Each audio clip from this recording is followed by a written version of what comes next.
back to Jesse Lingard and getting linked with Marco Asensio. I remember 2017 when Arsenal were first linked with Marco Asensio and they were supposed to pull off a deadline day deal. But who the hell is spreading this? Like, seriously, Spanish media have nothing more to offer than this. Oh my god. Anyways, let's just talk about the news that we have for you guys. Of course, Juventus, according to Fabrizio, Juventus are not considering any late moves for Sergio Aguero, Eden Hazard or Pierre-Emerick Aubameyang despite many rumors.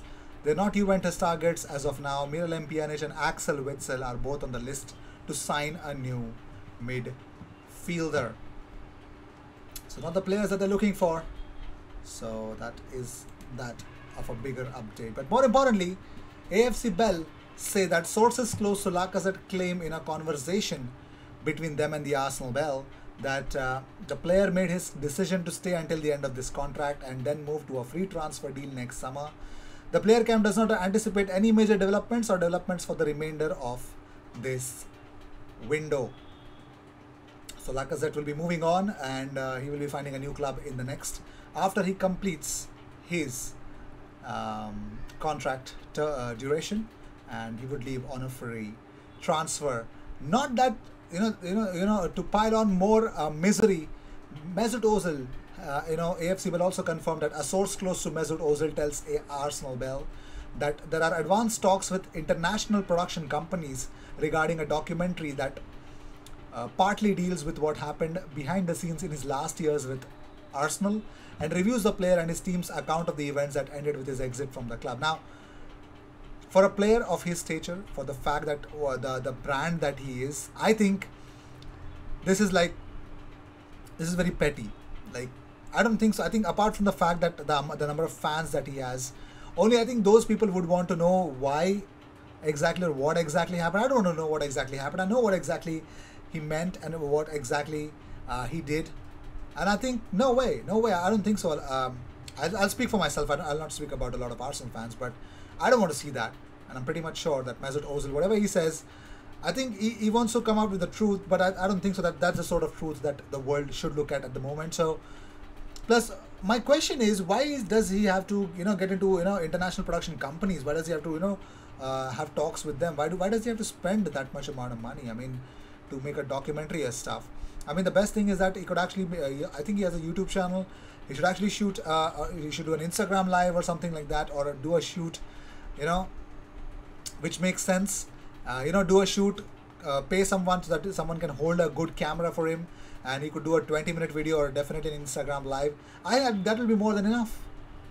Put it on his YouTube account. That's more than enough, and I think, that's exactly what makes a lot of sense. But apart from that, I don't think so. That I really don't understand.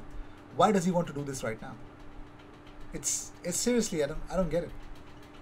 And I'm pretty much sure what I'm anticipating. I think it's because of the stance of Arsenal in terms of saving their sponsorships. Whatever Ozil's comments about China. I'm pretty much sure that's exactly what will be brought into that video. So I think he believes that he would want to give an explanation. I don't think so. I think his explanation is needed at the moment. So, well, weird but true.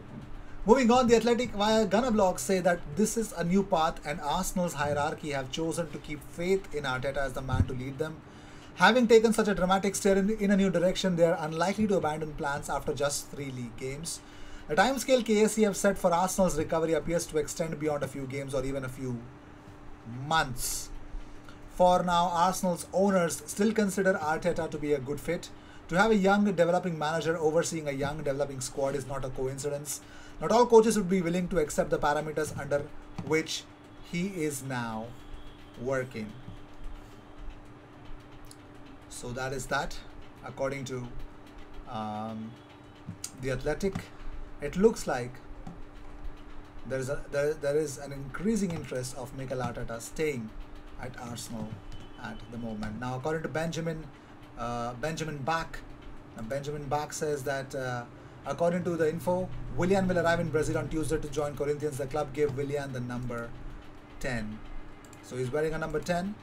And new confirmation, a member of the first degree Willian family also confirms to us that Willian will join the Brazilian Corinthians, the deal is very close to getting a done deal, the confirmation that is. So Willian is leaving, and he's leaving forever, I guess. And he's ripping up his contract so that he could actually, you know, great amount of respect, man, to Willian. Moving on, so it looks like Amad Diallo's move to Feyenoord on loan has collapsed. Yes, Feyenoord wanted Amad Diallo from Manchester United on loan spell, but the reason which was given by Fabrizio was because of his injury in the last training session. It's a muscle injury, so he's expected to stay at Man United after medical and travel schedule with Feyenoord has been cancelled. Why am I saying you about Amad Diallo? That's because now they're looking at Reiss Nelson to bring on loan. Yes, Reiss Nelson is on the radar of Feyenoord, and he will be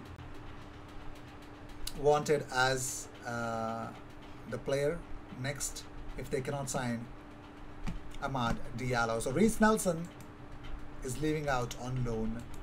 That's the headline. That's also a headline. But moving on. Well, according to Albert Pintado, Real Betis have an agreement with Hector Bellerin.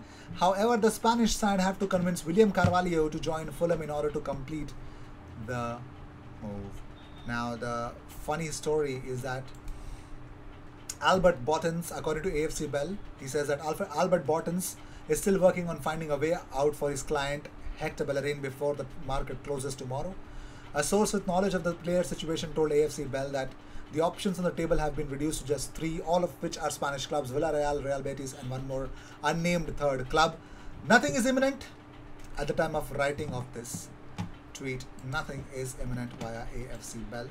So more importantly, as the fact remains the same, if there is nothing imminent,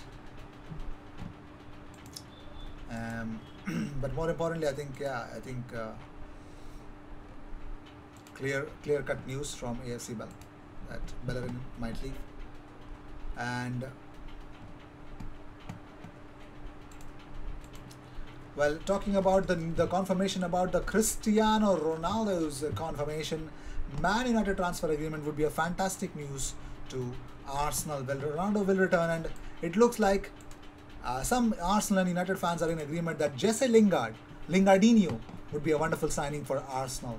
Well, so one of the fans says, now Ronaldo is on Arsenal, please go get Jesse Lingard. Another one said Arsenal should sign Lingard, Arsenal should try for Martial or Lingard, their quality and might help. Another one said Lingard would actually ball out at Arsenal. They need to let the moonwalk go. Another one said think Arsenal should be all over Jesse Lingard, by the way, either him or Martial, or even both. They would add definite quality to the current lineup. It's not about thinking like a passionate fan and going, oh, we're signing a rival reject. These players would add definite value. So a lot of Arsenal fans and Manchester United fans believe, because of the arrival of Cristiano Ronaldo, Lingardinho might save Arsenal and Mikel Arteta the blushes of staying in that relegation zone. And also another shocking news about Marco Asensio coming your way, but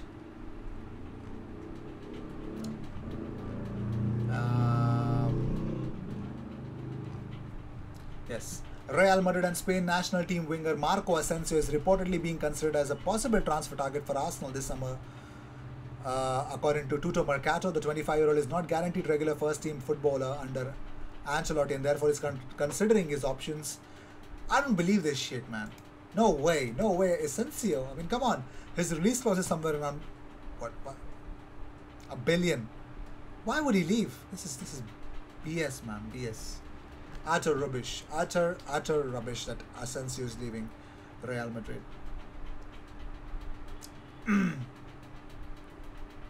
So Kevin Campbell, I think I've already mentioned what he said, but there are certain aspects of his what he said after the game is still missing. So let me complete that. He said to Sky Sports that if Mikel Arteta gets the sack, which big name manager is going to put his reputation on the line and have no significant funds to go and change what he's seeing? If you back him, Arsenal with all their players fit will be okay. But if I'm Antonio Conte and I'm looking at that yesterday, I wouldn't go anywhere near it. Let's be honest, I wouldn't go anywhere near it because it's the basics. They're getting the basics wrong. I won't say anything more because I think the rest have already been covered by me in my last episode. Go check it out if you haven't. And with this, I'd like to end this episode. Thank you so much for tuning in. If you seek daily Arsenal content, best place to be, consider subscribing. I will see you in the next one. And don't forget to to like the episode if you like it. If you don't like it, hit the dislike button. Let me know in the comments. Do you guys still believe Arsenal are going to do something in the transfer window apart from the departures? I'm talking about the incomings. Do you think that Arsenal can do something? I'll see you in the next one.